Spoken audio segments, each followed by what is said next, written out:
Welcome to Model Aviation Live. I'm your host, Jay Smith, executive editor of Model Aviation and Park Pilot magazines. Last month, we did not have a show, so if you were looking for the show, unfortunately, we weren't able to I wasn't able to host it because Michael Smith, the museum director, and I went to SIG Manufacturing to pick up a couple of aircraft that they donated. When I was there in September of last year, I worked with SIG on turning in paperwork for their two aircraft they wanted to donate to be considered. And ultimately, the museum acquisition committee accepted both aircraft. So I ended up having to go with Michael Smith, the director of the museum, to pick up the two airplanes. We got one airplane that was built by Maxie Hester and another airplane that was built by Claude McCullough. So I'm happy to join you now. And I want to talk a little bit of nostalgia for a minute. So when I was growing up, most of you know who have watched the show or read my editorials, you know that my father owned a hobby shop growing up. However, prior to that, my first ever experience of being in a hobby shop was at a hobby shop in Clearwater, Florida, and it was called House of Hobbies. And it opened in 1962, and it just closed in 2002. So 60 years it was open. A gentleman named Bob Kodamaki was the owner.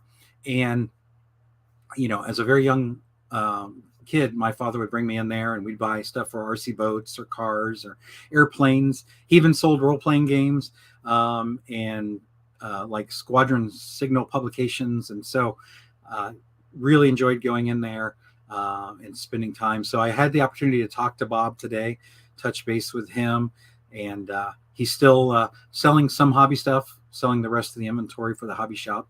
But it was really neat to reconnect with him. It's probably been at least 20 years since I spoke with him.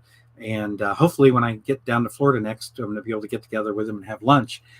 But that also kind of is a good segue to share that, as the editor of the magazine, when I have the opportunity, I like to get together with other magazine editors and share information or suggestions or tips.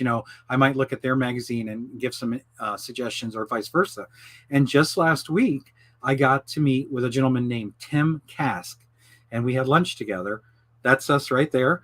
And Tim actually launched a magazine in the 1970s. I believe it was 1976, called The Dragon Magazine.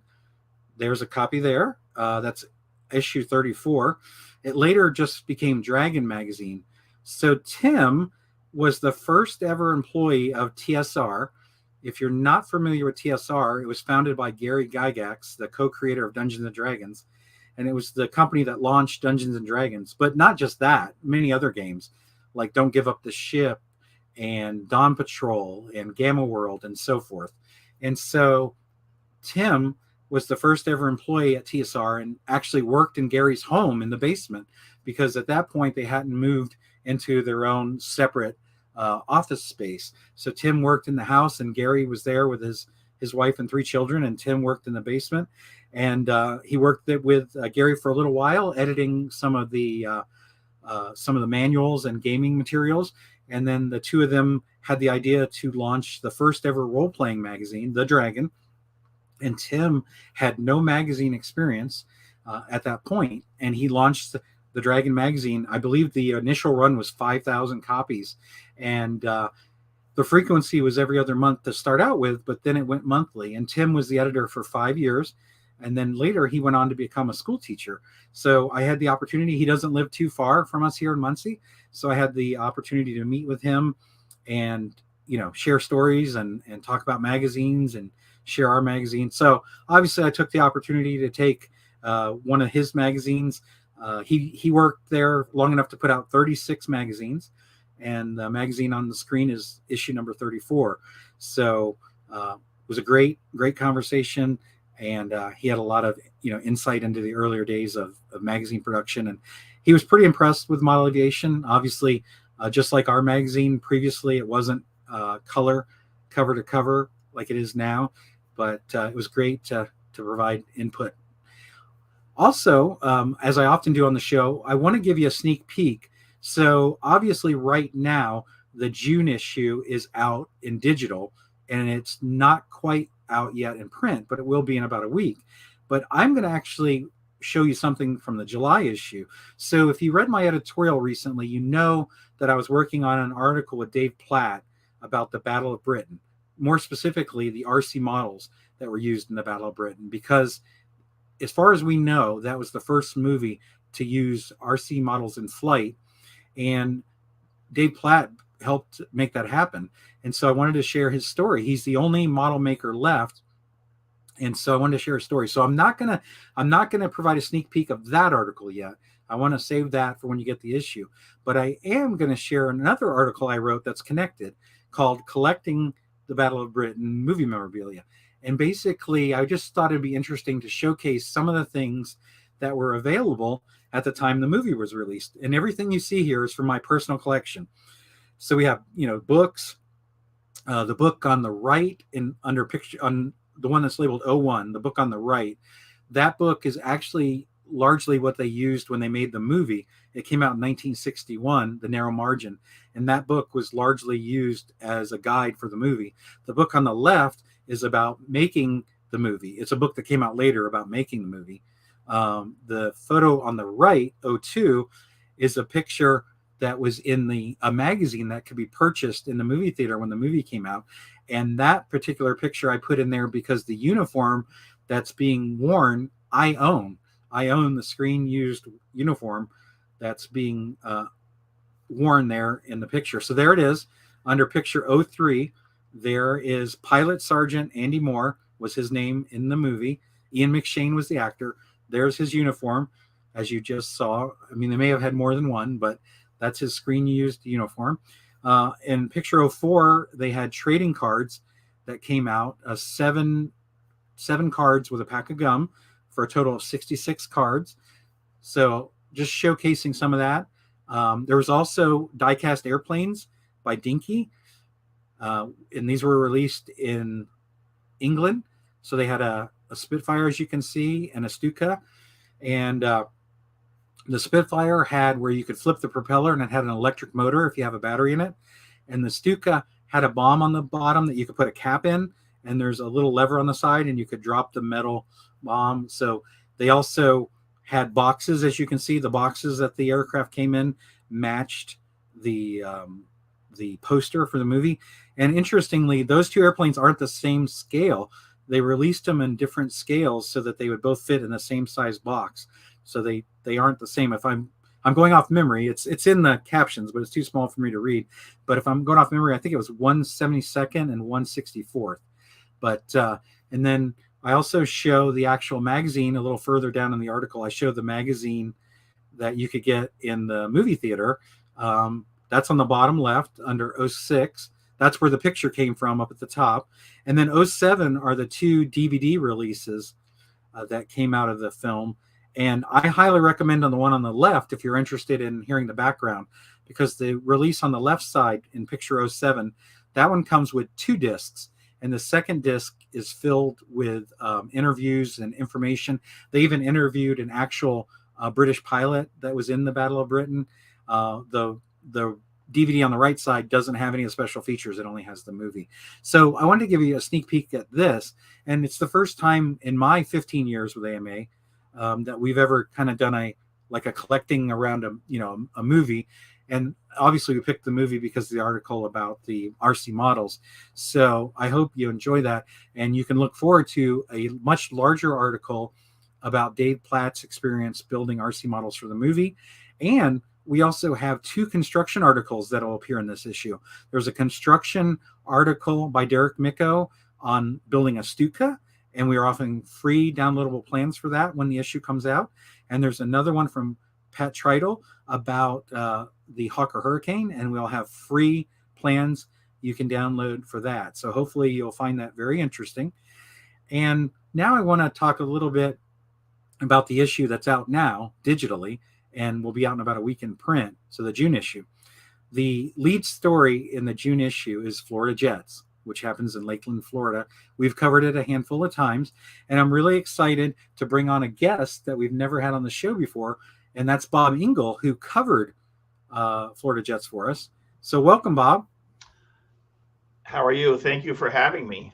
I'm great, and thank you for being on the show. So before we jump into your background and obviously your article, Bob, so I was sharing about my first hobby shop experience going into the House of Hobbies as a very young child in Clearwater, Florida. Do you recall your first experience with a hobby shop? I do. It was in Kingston, New York, in the Frank Tiano territory, and it was a hobby shop down there. And the first time I came outside the doors, I saw a Bell Jet Ranger, I think back then by Circus Circus. And I saw it in the window, and I just looked at it in awe, like a marvel, like, wow, this is just incredible. And when I remember walking in there, I just couldn't get out of the store. It was just amazing. The first hobby shop, going in there and just seeing, what the hobby had to offer was great. Absolutely. We always suggest people support their local hobby shops, and unfortunately, over the years, some have gone away. But we're fortunate, for example, here in Muncie, that we still have one. We had two, but we now have one hobby shop here. So, Bob, for those that they probably are familiar with you because you've written for the magazine a few times and you go to a lot of events. But for those that are watching that aren't familiar, kind of give us a little bit of background. How did you get in the hobby, and what things do you like to participate in, or just kind of give us a snapshot of your hobby interests? Well, I've been into it now. Going to make myself sound very old, but about 40, I think 45 years, 46 years, nonstop, no break. I went down, I saw some airplanes flying in the sky when I was 8 years old and followed the airplane. It led to a little RC field and went down there, saw this guy. He asked me if I wanted to fly. And of course, I said yes. And it was very abrupt instruction. It was a little craft 3-channel Heathkit radio with a slide throttle. He said, left is left, right is right. When the airplane comes at you, point the stick to the wing that drops, and hand me the radio, and walked away. So, but I've been into it a long time. I Back then I was in a very bad school, so I believe the hobby kept me on a straight path. I'm into every aspect of the hobby. I love every aspect. Turbine jets, helicopters, park flyers, pretty much anything. It's just a passion for me. I wouldn't even call it a hobby. My friends say I'm addicted or passionate, and every day of my life is filled with either reading about the hobby, reading Model Aviation magazine, reading new products in the workshop. And when I had my surgeries last year, I would sneak down in the workshop and crawl up the stairs because I couldn't walk. When I heard the garage open, I knew she was coming home. I'd sneak back up fast. But basically, over 40 years nonstop. I just love the hobby. It is a passion, a fascination, and it's all I do. I don't have any other real hobbies. It's just all I do, and I just love it. Well, you have mentioned to me before the show, and you've mentioned to me in the past, Bob, that you read the magazine cover to cover because you have an appreciation for all things aviation. And, I really appreciate that. And I know that we have a lot of readers that do that, but then we also have some readers that might only read things that are applicable for the different parts of the hobby they participate. But, I've always felt that we could learn from other aspects of the hobby, even if we're not participating, like free flight, for example. I mean, they build so light and they have to be such experts at trimming their aircraft since they don't have control, obviously once they release it. There's just lessons to be learned from control line, free flight, all of it. So, I really appreciate that you take the time to read the magazine cover to cover. Oh, absolutely, and that's the thing. Even if you don't have a deep interest in a particular, section or aspect of the hobby, I like to see, what's going on with the gliders, what's going on with this, and it's nice to see. Part of the enjoyment for the hobby for me is seeing what other people are doing. And as you know, we have people that, they are worried about what other people think. And when I'm at the field or I'm training somebody, um, I tell them, don't worry about what XYZ is or that you're flying a trainer. If you're having fun, that's all that counts. And that's what the hobby's about, having fun. And I love helping other people. I love instructing. I love answering questions because I think, jets and helicopters are very technical. So I like to try to be able to help people. But part of the enjoyment for me is going to a field and, handing a transmitter to somebody and they're doing their first couple laps with any airplane, whether it's a trainer or a jet, and seeing the smile on their face. You can't replace that with anything. And what gives me enjoyment too is just helping people. I really love to help people and answer the phone, which my girlfriend says that's my downfall because I'm on the phone all the time. But I love helping people out. Absolutely. I mean, it's all about giving them a positive first experience, because if their first flight ends in a crash, they may or may not be willing to pick that crashed aircraft up and start again or rebuild it. So whenever we can give them successful flights and successful instruction, obviously that leads to more people in the hobby.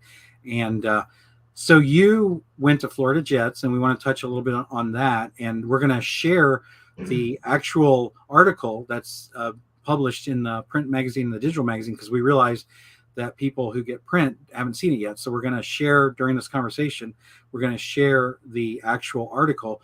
But tell us a little bit about your history with Florida Jets before we talk specifically about the event this year. Okay. Tell us, Bob, like how long have you been going, and tell us a little bit about a little backstory.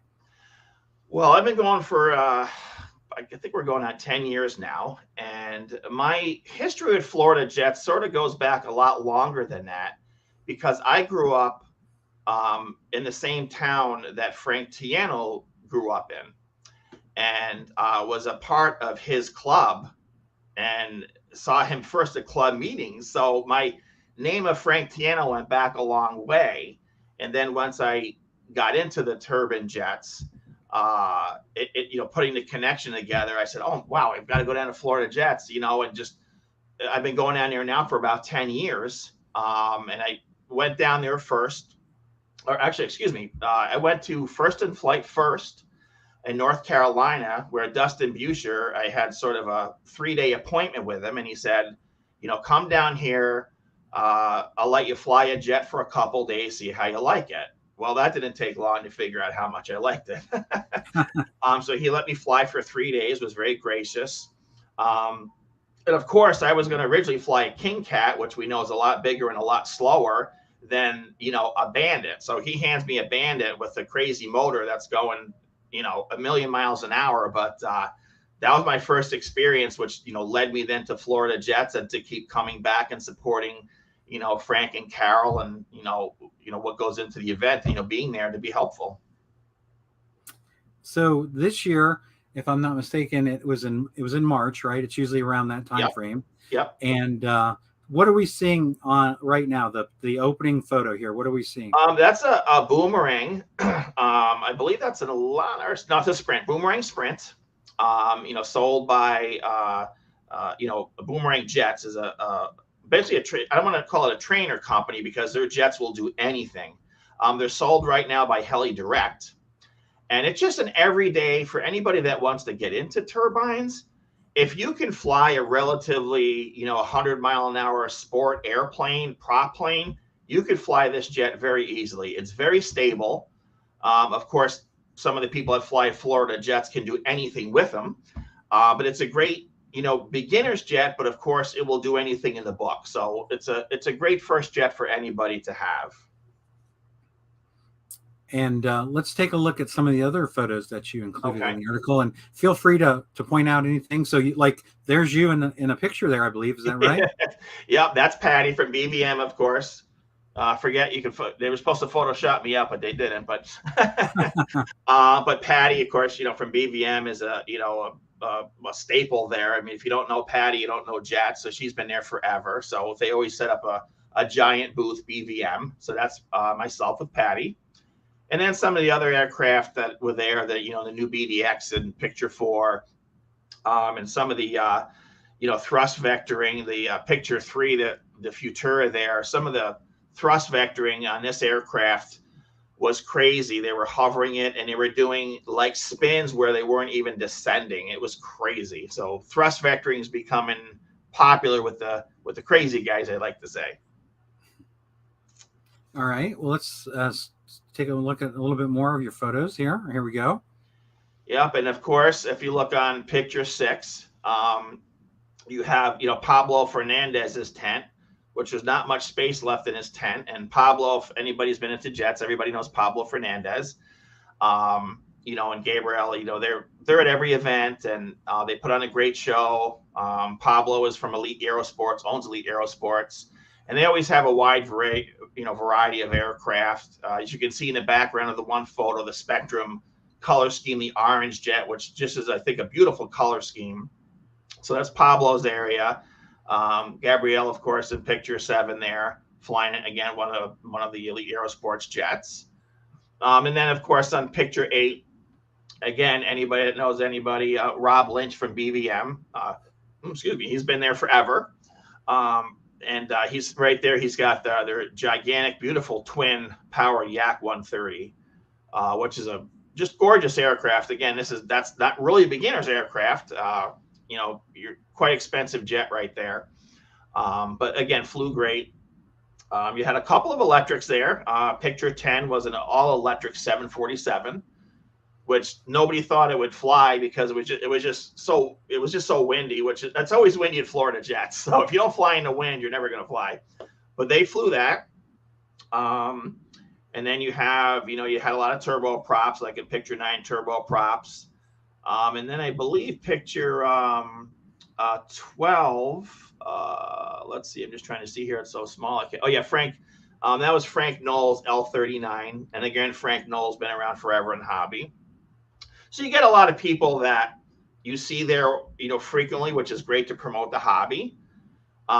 So you get Frank and Rob Lynch and Pablo, and those are sort of I call them the staple people. They're always there, always great to talk to.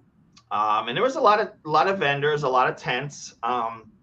The public, and just like usual, Carol lets people just walk through there and take pictures, because it's not really good promotion if the people are 100 feet away. So you want to get people in there and see what the sport's about to hopefully get more people coming in. So you could walk right through the tents. Obviously you couldn't walk on the flight line. You need a special tag to go into there.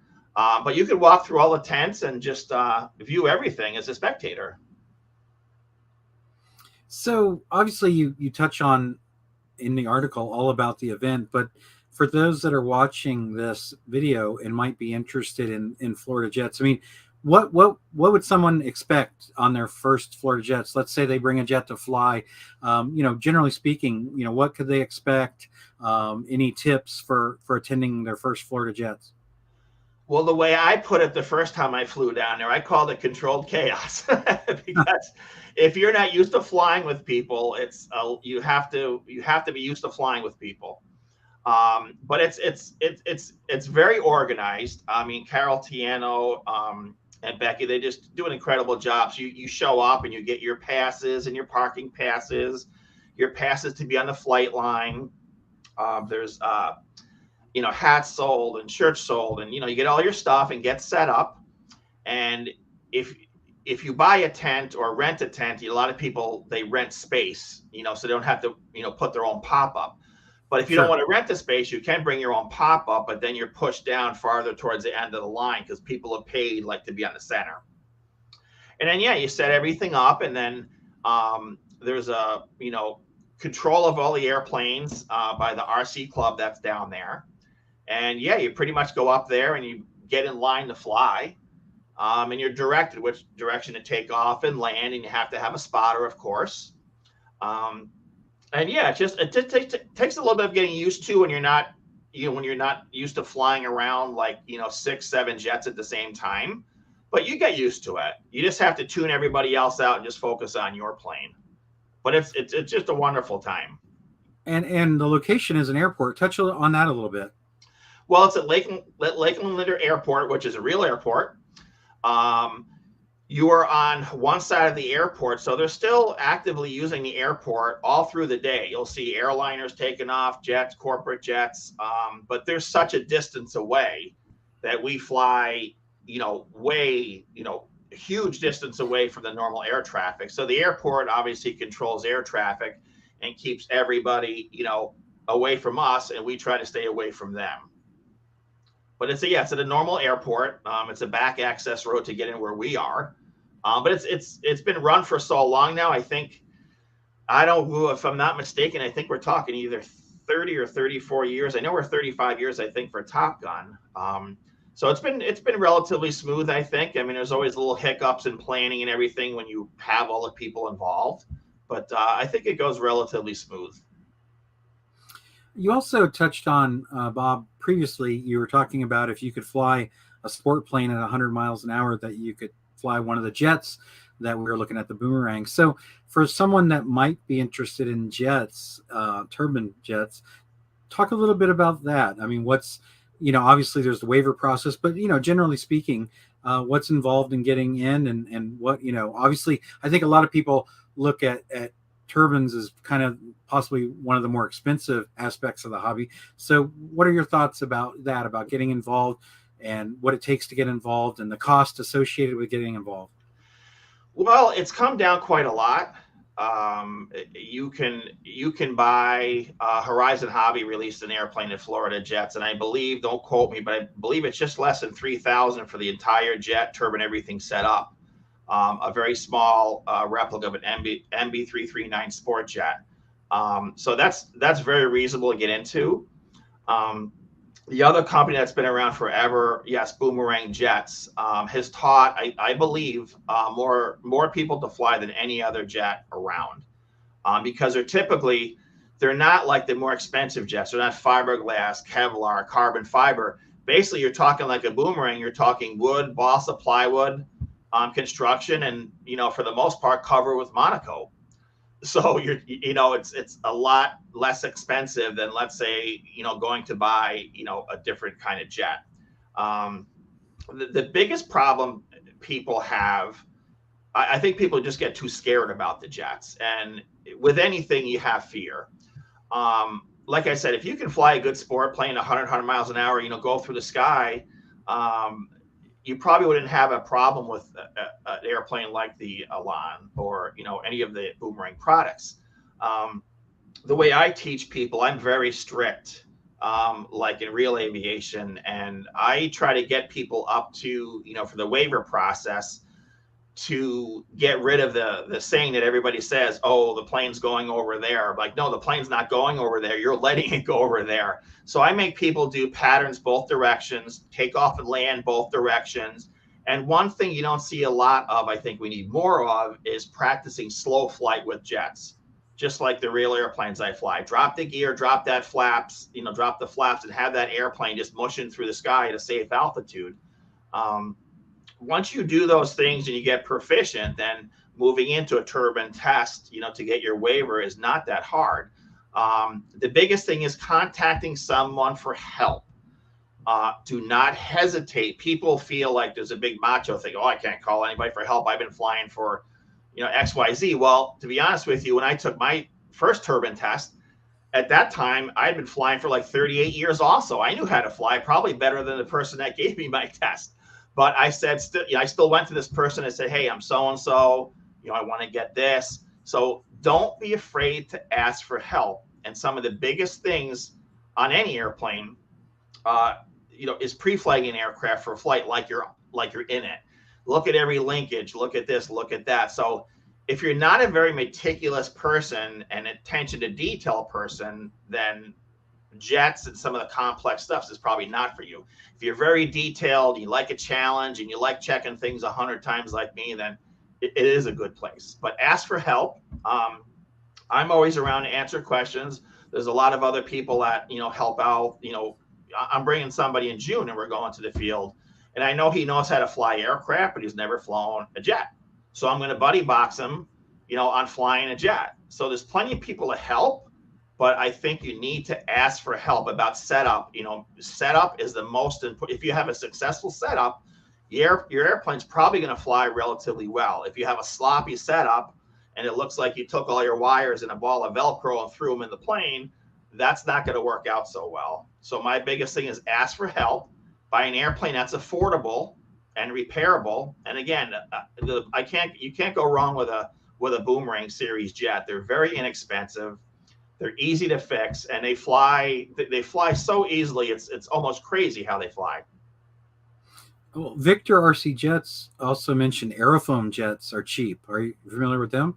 I'm familiar with aerofoam. I don't have a lot of detailed information, but I did hear about aerofoam, and I know they're around. I don't know have a lot of detail on them, but I know aerofoam's around. Boomerang, of course, and I'm not trying to think. There was a couple other companies that have come and gone. Model Bow, they made a great plane called the Tornado, which trained a lot of people too. But the aerofoams are around too, and I think the thing about most of the aerofoams is that they take a smaller size turbine.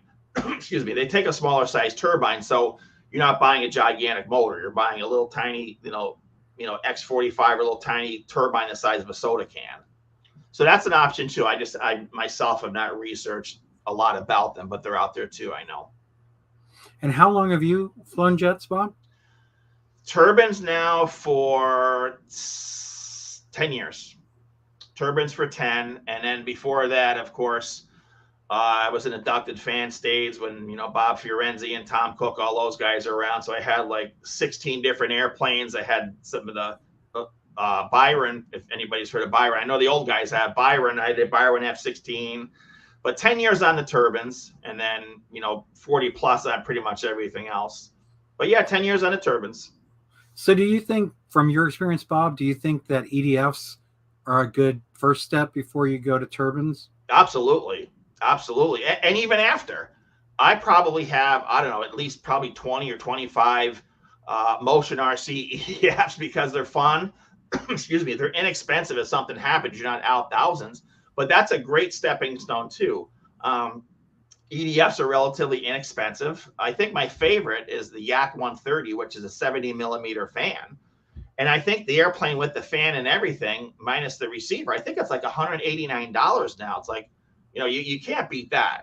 But EDFs are a great stepping stone because you get the aspect of speed. And one of the important parts is when you're flying a propeller airplane, as soon as you punch that throttle, the airplane's going. Well, with a jet, that doesn't happen. You have that spool up time. And even the fastest spool up time, I think, is like 3.5 seconds.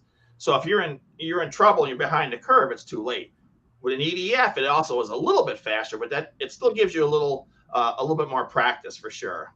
So yeah, I'd recommend EDFs. And again, there's a lot of them out there that are just great flying airplanes. And we still fly them when we're done flying jets all day and we're tired and we don't want to focus as much. Everybody's whipping out the EDFs. It's just like, huge mosquitoes going in every direction. So that's a great way to start too. And I really appreciate the advancements in EDFs because it used to be that EDF jets were just a loud whine, and now with more fan blades and being more efficient, they actually have a nice sound to them as well. Oh, they do. They have that little like whish sound. So yeah, the technology and the fans too. I mean, the overall technology in the hobby is just crazy. I mean, when you look at my first radio, a slide throttle and one stick, to an IX20 or the 30 Futaba 32MZ, what these radios can do. But yeah, you have brushless motors now with the EDFs, and the fan units. They're made a lot stiffer. The earlier ones were just plastic and they would flex under load. So now you have the carbon fiber, you have metal blades, so the less flexing, the better. But yeah, that's just more efficient. And one of the huge advancements is battery technology. I mean, like you and I have talked about in the past, you went from nickel metal to, night cabs. I mean, they were basically bricks. You had a brick you put in your plane. Now with lipos and lifes and the technology where you can take a 6S battery, with 7,000 milliamps and power an airplane at 200 miles an hour for 7 minutes. It's crazy. So the advancement of the battery is huge in that, and the prices also come way down with the batteries too, so that's also a benefit to that. Well, what about technology and innovations with turbine jets? What are you seeing there, or what's going to be the next thing, or where we take us through a little bit of what's going on there?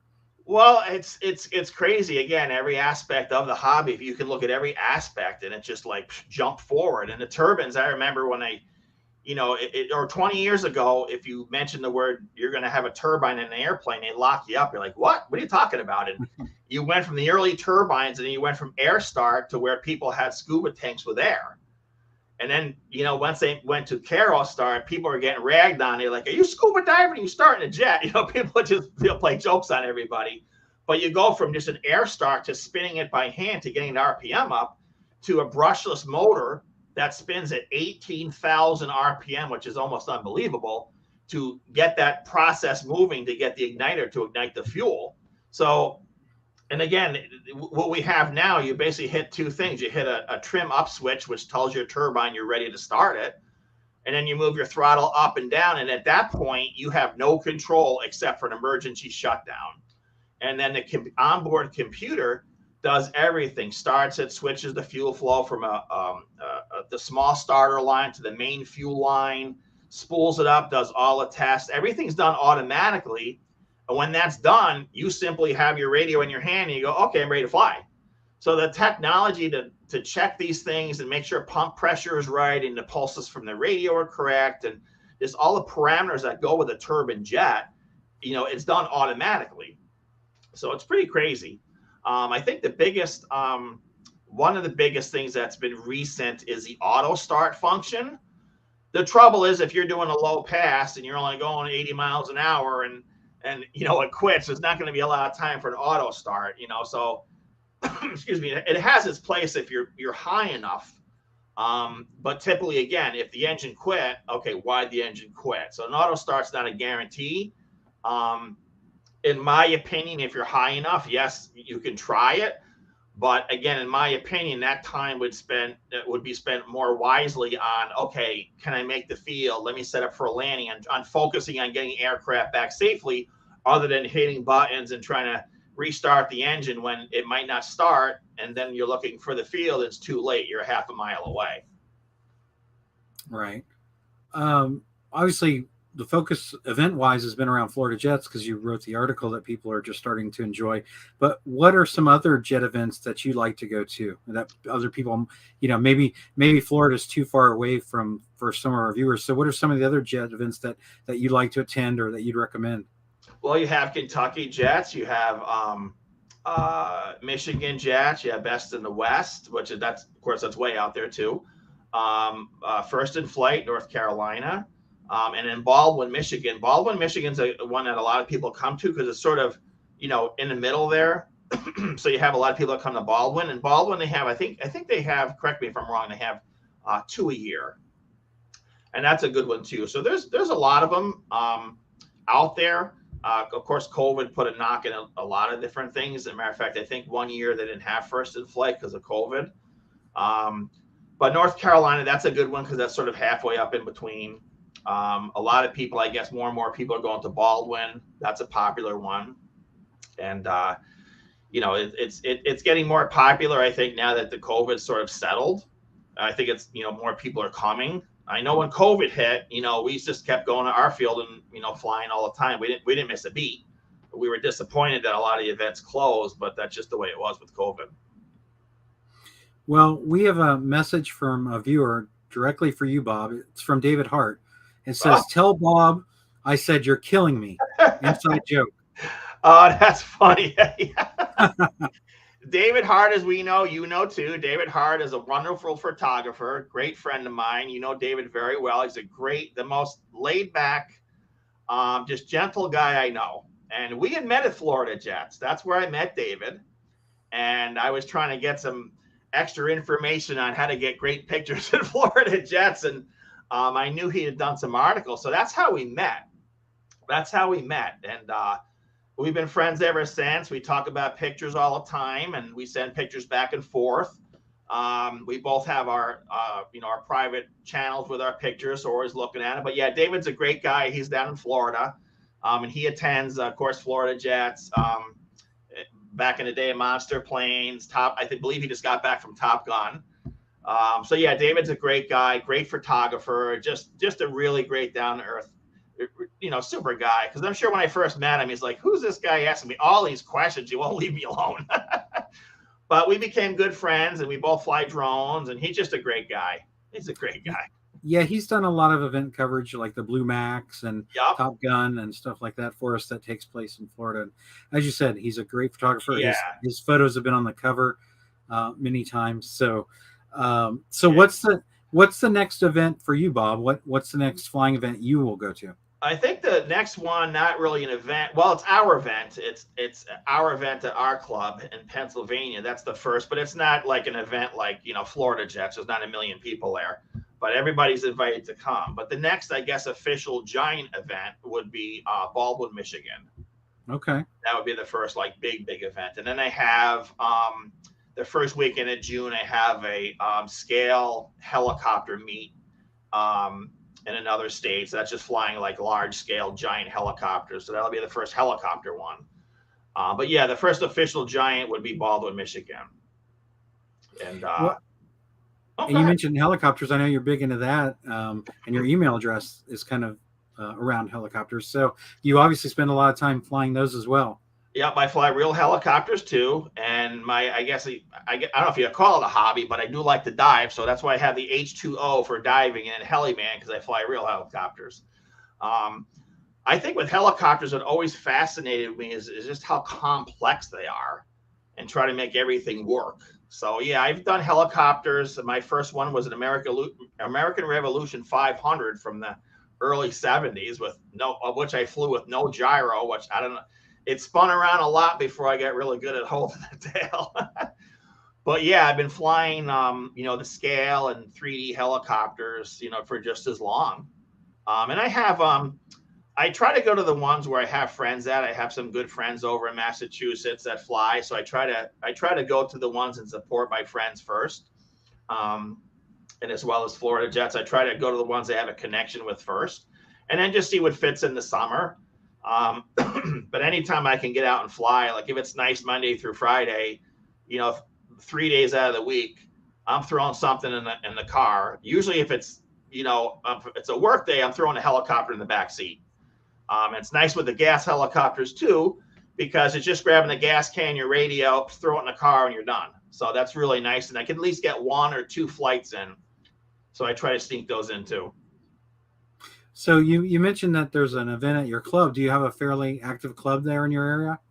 I don't want to say it's fairly active. We have like a group of like 8 guys that come, and that one's in Titusville, Pennsylvania.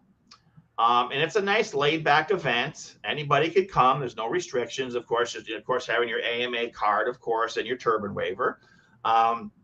It's nice because the airport lets us use their facilities. So there's a shower, a bathroom, air conditioning, and people are allowed to hook up their power. And basically, people bring their RVs. There's also a grass. It's at a real airport, but it's not. It's a non-controlled airport. So if one airplane lands there a day, it's a miracle. And they just repaved it. They just got, I forget how many millions of dollars, but basically it's a mile long by 100-foot brand new glass runway. But anybody could come. It's great, and it's a great group of guys. That's where I got my waiver for the first time, and everybody brings barbecue, the barbecue and grills at night. It's just almost like a family event. It's just really a good thing to be at. And you also mentioned that you fly full scale helicopters. Yep. I've been flying full scale for as long as I've been flying. Excuse me, as long as I've been flying models, flying full scale. My father flew, all his friends flew, and I started flying when I was a kid in a 1973 Bell Jet Ranger 206 B3. That was my first helicopter, and that's what I got my turbine rating in. Though I flew an R-22 for a while, I never took my test in a piston-powered aircraft. My first test was in a turbine helicopter. So that's where I took my flight test. And again, that's just as complex, and I love that too. So I always have the two going on somewhere. So did you fly full-scale helicopters before you flew RC helicopters? No, I flew RC helicopters like only 6 months before then, because my father always wanted me to get into flying. And everybody in the family flew, everybody who knew everybody flew. So it was just a transition of everything. Like, you're going to fly models. They said, well, you're going to fly real stuff too. So I would just started doing that. And then I started, which my parents never found out until I got older. I was about, I think, 11 or 12, and I would hitchhike to Kingston. I would hitchhike because we lived then at that point, we lived in the next town. I would hitchhike to the airport, and the lady at the airport At first I was hanging out like an airport bum. I was just a little airport 12-year-old bum looking around, scouting the place out. And then the lady who owned this airport, she said, well, you don't want to learn how to fly like the, airplanes. Cause I told her, I said, fly helicopters. I don't think she'd believe me at first. Um, she said, well, I'll give you flight lessons. If you watch two airplanes, you'll get 1 hour of flight instruction. So let me just say I watched a lot of airplanes. So I got my fixed and instrument and everything there. And by the time I couldn't take the test until I was 16 because I wasn't old enough to take my examiner test. So at 16, I took my private, instrument, and commercial all on the same day. And I started doing, not for pay, but just to get flight time. When I was 16, I started doing charters for her. I started doing night charters on weekends after school. Oh. And I had a lot of flight time, more than the instructors, because I was flying all the time. So it's sort of a funny story. So yeah. So it's in my blood, aviation, model. It's all I know. I don't know anything else. I mean, I always say guys who fly jets and helicopters, they don't golf. I mean, what am I going to do? So. Well, do you feel like flying the models helped you when you progressed to full scale? I don't know about that, because I know a lot of people who fly helicopters. Friends of mine are like, well, I fly a real helicopter. I'm like, no, it's not the same. So I've had them try a model, and I've had the people fly a model try a real one. It's just, they're different in their own way. I mean, you know what the controls do, but they're so different. They're just so different. I think one thing about the model helicopters that helps me, I think flying model helicopters makes me a better airplane pilot, because you're always on the tail rotor, you're always on the rudder. So I think flying helicopters makes me a better, fixed wing pilot, for RC. Because I can, I'll go to the airfield on a windy day, and I'm actually, completely slipping, I'm slipping my airplane, and my airplane's pointing, this way or this way. And I'm coming straight in, and people are like, they don't even know what I'm doing. And at the last second, I just straighten it right out. And that's from, I think, my helicopter days and my days of real aircraft doing real slips, side slips, or forward slips. So I think helicopters definitely make me a better model airplane pilot, because I'm just always on that stick all the time. Yeah, that definitely makes sense. And so what's your newest project? What are you working on now? What's the newest thing that you have?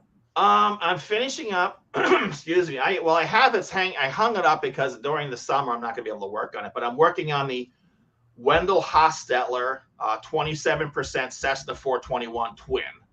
So that's a 136-inch airplane, and it'll be powered by two 3W55i. So very, very large airplane. But that's hanging up now. So I'm just finishing up a whiplash turbine. I'm finishing up that right now, turbine whiplash. And then I'll be building just a quick throw in the back seat one. It's the Blade Fusion 480. And I think the assembly on that's only like 6 hours. And that's, again, something I can just throw in the back of the car. But probably the turbine whiplash, and there's a lot that goes into that. My good friend Raja, in Massachusetts, he built a generator system for it. So when it's running, everything charges. There's no need to charge batteries or anything. So there was a lot of setup with the generator system to make it work with the turbine. So there's wires everywhere.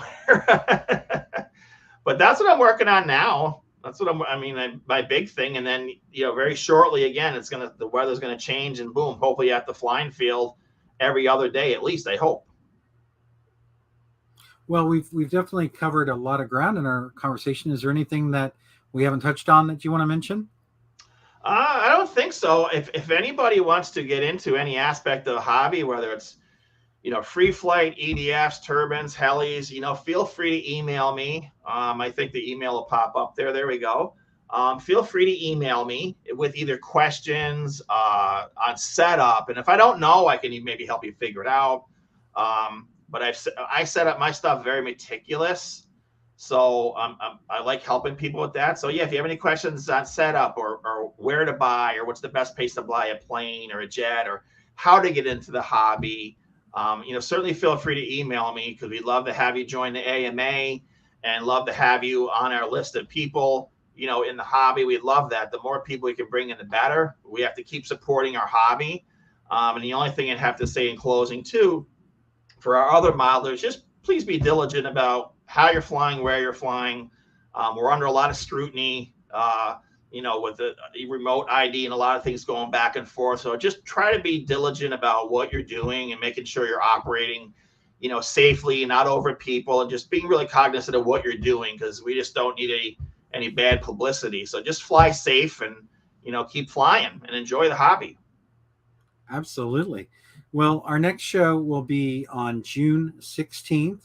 And for that show, we will be celebrating my 15th year at AMA. I started in AMA in June 15 years ago. It's hard to believe. And when we did the article about the history of model aviation, we determined that I'm the longest editor that we've had. So very appreciative of having 15 years to work with everyone. And it's just a great hobby I've been involved with since I was a little kid, and my father, with his hobby shop. And, as you said, Bob, you too, it's just a great hobby, and so thankful for all the friendships and everything that I've had in the hobby. So we'll, virtually celebrate my 15 years with AMA next month. And thank Bob, you for all your hard work, Jay, because I know what goes into it. We've talked before. I mean, I know people just pick up the magazine and flip through it. They don't realize what goes into a magazine. Is just mind-boggling. I couldn't do it. So thank you for all your hard work. We appreciate it. And it's a tough job. And we hope you're here for another 15 years. And you put out a good magazine, and we appreciate your hard work. We really do. Well, thank you. And I appreciate all the input that you provided, and the articles you've written for us, and your willingness to help anybody. That makes the hobby go a long way. So I will look forward to seeing everybody on Friday, June 16th. Thank you again for being on the show, and we'll talk again next month. Awesome. Thank you.